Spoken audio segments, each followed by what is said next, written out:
Welcome along, Mads. Thank you very much for joining us. Firstly, how are you? How's the injury? How are you progressing? I'm okay, thanks. Of course, it's annoying, frustrating when you run into these kind of injuries, but it is what it is sometimes in football. So but I'm okay. I'm getting closer and closer every day. So hopefully in a few weeks' time. Yeah, we've got an ear injury to add to the list as now. well, yeah. And a head injury with the bikes as well earlier. I guess it is frustrating because has it ever been something in your career where you've had injuries before? Is this one of the first times? I think it's my second time being out for a period like this. So I've been lucky to not have anything major. But yeah, of course, it's annoying anyway. Just want to keep playing. Are you a good watcher when you're watching the team? I'm Nervous, frustration? I think I've improved over these games. I think the first ones were difficult to watch, but no, yeah, I know everyone is doing their best, and we're trying to help and support in the way I can at the moment. Did you go down to the team in the dressing room before the game earlier today? Yeah, just been in there and just seeing the boys and say luck. hello and all the best. So trying to stay in the group. It's difficult, I guess, for injured players, particularly on a match day, because this is what essentially you get paid for. That's what you want to do as a footballer is play. And I know now that you injured players, you're at Seagrave this morning, aren't you? You're doing your own session, whether it's you or a couple of the other lads, and then you come here, and you normally would come here with a buzz of expecting to play, but then again, now knowing you're watching is probably so difficult. Yeah, and I think also as a footballer, in my case anyway, is that I love to have that day a week where you just give all out and being in the stadium and feeling the atmosphere, and then you can kind of reset. And when the weeks go on and you're out for a longer period of time, you know.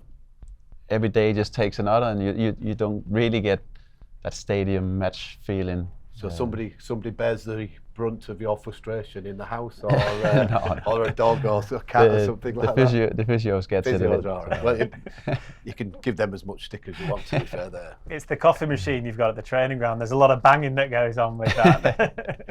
No. I mean, how would you sum up your time so far with Leicester? Because you joined and obviously it was a completely new league for you in the Championship. It was a new, difficult era for the club, having been relegated, but you came in and just hit the ground running so well, didn't you? And it was such an enjoyable season last season. It was special. Of course, it was my first time moving out of Denmark, and of course I had no idea what I was going into, how would it be to live abroad, and just the way the club welcomed me and my family and everyone, and of course being able to play the football we did last year and winning always makes things easier. So it's always nice to have a promotion on your CV, and wherever you're playing around Europe or in the world, promotions are there that can never be taken away from you, can they? Exactly, and I think all of us who were part of the team last year and a part of that feeling, it's something we will remember. Yeah, because you build up special bonds as well with groups that you've been successful. When I was here back in the 90s, we sort of had 2 promotions, and we won the League Cup, as it is now the Carabao Cup, and Matty Elliott and Tags and all that were around, and you still keep in touch with them now. Yeah. And you have a special bond with lads that you've been successful with. Exactly. And I'm sure you'll, in a few years' time, when you eventually hang your boots up, you'll still be very close friends to a lot of the players. Yeah, for sure. Still a long way to go before you hang your boots up. Thankfully, yeah. And then obviously playing in the Premier League, I guess for any young child, wherever you grow up and you want to be a footballer, the Premier League probably is the pinnacle of leagues of where you want to play. How did you feel that Tottenham game at home when that was your Premier League debut? And how's it been? And pre-injury, obviously. Yeah, I think when you're in the preparation phases and you're looking forward to games and you're trying to prepare the best way possible,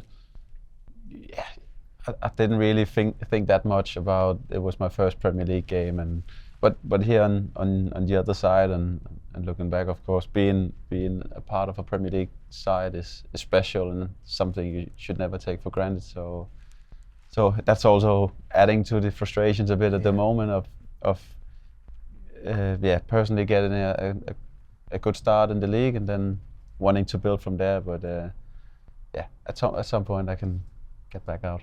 And when you first came to the club, did you feel any extra pressure? Obviously being Danish and Kasper being sort of the legend that he is of the football club, do you feel any extra pressure? You'll put yourself under pressure anyway to be successful at a new club and make your mark as a number one. From the outside, you'd think there's a little bit of pressure on you because of what Kasper achieved. I think I knew how big Kasper is and was at the club, and I think it's afterwards I've felt that people had expectations for me because I was Danish. Yeah. I didn't really think it or feel it in the moment, but yeah, it's nice to take. Because it's a big personality as well, wasn't he, Kasper? As well, both on the pitch and off the pitch. I had him at Leeds United. I actually sold him to Leicester, so Leicester can thank me for all the good times that they've had, to be fair.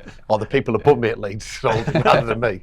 And it's proved they've got the technical ability, but the mental strength to have such a good season last year and this season so far, and the supporters are holding you in such high esteem with having that extra little pressure as well. So, full credit to you. Yeah, thanks.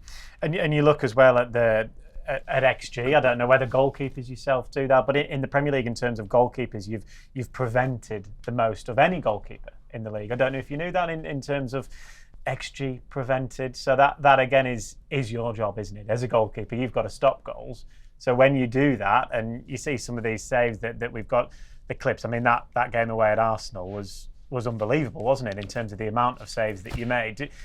It's busy, yeah. Yeah, I suppose you don't want to necessarily be too busy. I'd be having to go with my defenders, having to make so many saves if I was in as well. No, but of course it was enjoyable. You know, when you just hit one of those days where you feel like you're bulletproof, and of course I conceded two in the first half, but when I came out to the second, I think I felt good. I remember, but obviously in the end, didn't make it over the line. But again, there's been so many results this season. I think that you'll probably have the same frustration we'll all have as supporters and people that obviously want the club to do really well. That results like that were so close to picking up a really good point, and then just doesn't quite go our way in the end. And there's been a few results like that this season. It's been quite frustrating in that sense. Yeah. But you know, that's also football, and you go away to Emirates and play Arsenal away, and you almost get a point. And of course, you can say yes, it's a zero on the table, but it also gave us some momentum that we could, or some positive feelings that we could come back from 2-0 down away, and get back to 2-2. Yeah, I guess the point I was trying to make and ask is that actually, and we were talking about this before you came on, that you know, not many changes have been made by the manager. This was one of the points that was brought up, but actually the reason why is because the performances have actually been pretty good.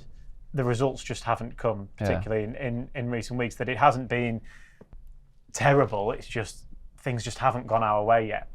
Yeah, I agree, and now I've been able to see the games from a bit higher point of view, and also against Palace the other day, I think we did well. I think we created what you can expect in a Premier League match.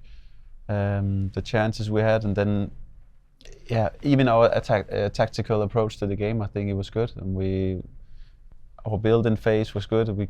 Like I said, we created what you can expect, but it's difficult also just to point out these one moments where you either miss a man or you make a mistake and someone scores. But I think that's just the toughness of the league. It's the Premier League is so unforgiving. You make one mistake, and the players are punishing them mistakes. You probably found last year in the Championship, some of the defenders make a mistake, or somebody makes a mistake. You don't get punished as much. You make one mistake in the Premier League, more times than not, you're conceding, or you are punished by these top players, aren't you? And it's such a tough league, but it's why you all train so hard to get into the Premier League, don't you? Exactly. I heard from Conor Cody a little bit earlier on the show. He's on a podcast which comes out on Monday. Everyone can tune into that. But he talked about the togetherness in the group that is still there, which maybe people from outside of Leicester and people who don't know it might look and think, 6 defeats in a row, surely morale, confidence and everything's rock bottom, people are arguing. it isn't actually like that in this group, is it? There is a real togetherness and there is a real belief in that dressing room. You'll know better than anyone. Yeah, we have a good group, and we have some great guys in the dressing room. All of us coming along together. But yeah, but I think it's also important to say and note that, of course, the confidence level are not as high as it is when you're winning and winning and winning. And but I think we're coping with it well, and we are backing each other. We are supporting each other and trying to find out how we can improve.